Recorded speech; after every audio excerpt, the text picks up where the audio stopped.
So when you think about going to the movies, you probably picture the huge screen, the reclined seats, and of course that popcorn smell that hits you the second you walk in. But movie theaters weren't always like that. They actually started out as these tiny, crowded little rooms that showed silent films for only a few cents. I have always loved going to the movies. I recently went to see Regretting You, and if you haven't watched it, I totally recommend. But it got me thinking, how did theaters even start, and how have they changed over time? So today I'm basically answering these three questions. How did movie theaters begin? How did technology change them? And what are they like now? To understand theaters today, we have to look back at how they began.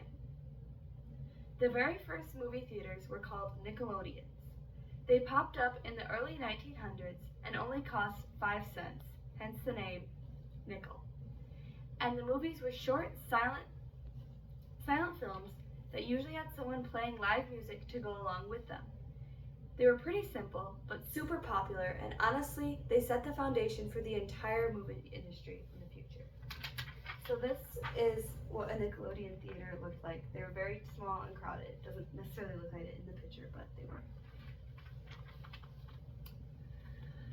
As movies began to become more popular, theaters got even fancier. In the 1920s and 30s, we get what were called movie palaces, which were huge, elegant buildings with detailed architecture and giant screens. According to Smithsonian Magazine, these theaters were actually a major escape for people during the Great Depression. Even when life was going rough, going to the movies was an affordable treat for the whole family. Once theater attendance exploded, technology stepped in and completely changed things. In 1927, a movie called The Jazz Singer introduced the sound to the movie industry. This was called the talkies era. And this was an image taken from that movie where sound was introduced to movies. This made movies feel way more real, and the theaters had to rush to upgrade their equipment just to keep up with them.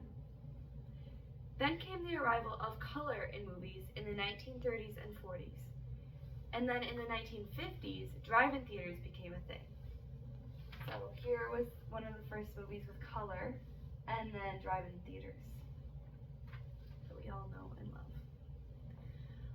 love. Jumping forward a few decades, theaters added digital projection, IMAX screens, and surround sound.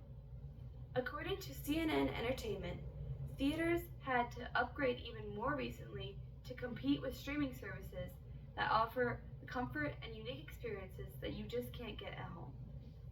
And this brings us to theaters today. Today, theaters are kind of entertainment lounges with luxury recliners, assigned seatings, and sometimes they actually bring you food to your seat if you order it. Places like AMC and Cinemark have upgraded almost everything to make your home feel even bigger and better. Some theaters also put on special events, classic movie nights, fan screenings, or even live broadcasts. And even when streaming became such a big part of our lives now, movie theaters still bring people together.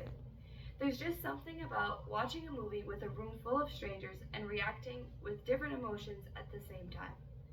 That is a shared experience that you just can't get off your couch.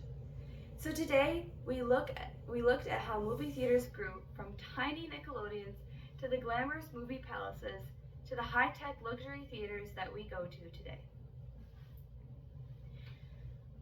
So next time you walk into a dark theater and the screen lights up, just remember, you're a part of a tradition that has been entertaining people for over 100 years. Thank you.